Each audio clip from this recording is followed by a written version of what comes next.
আসসালামু আলাইকুম। চলে আসলাম আরেকটা ছোট্ট ভিডিও নিয়ে। এখন থেকে ভেবেছি রেগুলার আপনাদের সাথে ভিডিও শেয়ার করব। আজকে যেহেতু মঙ্গলবার ছিল, আপুর গানে মাস্টাররা এসেছিল বাসায়। ওনারা যখন বাসায় আসে অনেক আড্ডার একটা মহল সৃষ্টি হয়, অনেক মজা হয়। আমরা বসে বসে ওনার গানই শুনতেছিলাম। এর পাশে আম্মুর বান্ধবী এসেছিল। উনি মাশাআল্লাহ অনেক সুন্দর করে সেজে এসেছিল। আন্টি আবার এই খুশিতে নাচতেও শুরু করে দেয়। ওনার নাচ অনেক সুন্দর ছিল। বেশ খুশিতে ছিল। এরপরে একটা আঙ্কেল ছিল, উনিও একটা শায়েরি শেয়ার করে আমাদের সাথে। এর পাশে হঠাৎ করে কল চলে আসে আব্বুর যে তোমরা সবাই নিচে আসো। আমরা তো অবাক, কি হলো? যায় দেখি যে আব্বুর আজকে বার্থডে। তবে আমরা কেউই জানতাম না যে আব্বুর আজকে বার্থডে ছিল।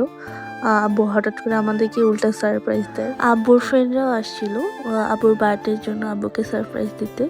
আব্বু তো এত খুশিতে ছিল, সবাইকে বলতেছিল এই সবাই হ্যাপি বার্থডে বলো না কেন, সবাই হ্যাপি বার্থডে বলো না কেন।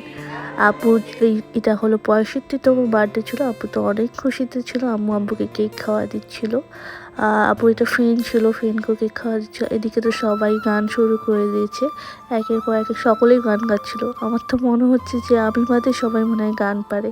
কোথায় চলে আসলাম। এখানে ভাইয়াটা আমাদের জন্য চা বানাচ্ছিল। চাটা অনেক মজা ছিল। এখানে আদা, পুদিনা পাতা, লং সবগুলো ইউজ করা হয়েছে। এর পাশে আম্মু আবার কেএফসি থেকে চিকেন অর্ডার করে। চিকেনটা অনেক মজা ছিল। সব থেকে বড় পিসটা আমি মনে হয় নিয়ে নিয়েছি। এরপর সবাইকে বিদায় দিয়ে আমি চলে এসেছিলাম বাসায়। বাসায় এসে দেখি যে আব্বুর ফ্রেন্ডরা আব্বুকে চকলেট গিফট করছে। আব্বু তো চকলেট খেতে পছন্দ করে। তারপর আপু আবার আব্বুর জন্য একটা কেক অর্ডার করেছিল। আপু কেকটা খুলে দেখতেছিল, কেকটা বেশ বড় ছিল। আপু বলতেছে যে এটা 6 জনের জন্য মনে হয় বড় হয়ে গেছে। পরে আপু ভাইয়ার জন্য একটা হটডগও অর্ডার করেছিল।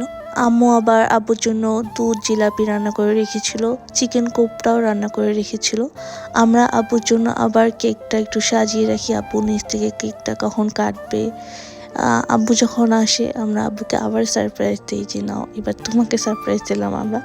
তো গাইস, আজকে এই পর্যন্তই। আজকের জন্য বিদায় নিলাম। আর যদি ভিডিওটা ভালো লেগে থাকে অবশ্যই একটা লাইক কমেন্ট দিয়ে যাবেন, যেন আমি পরবর্তীতে ভিডিও বানাতে পারি। Thank you guys.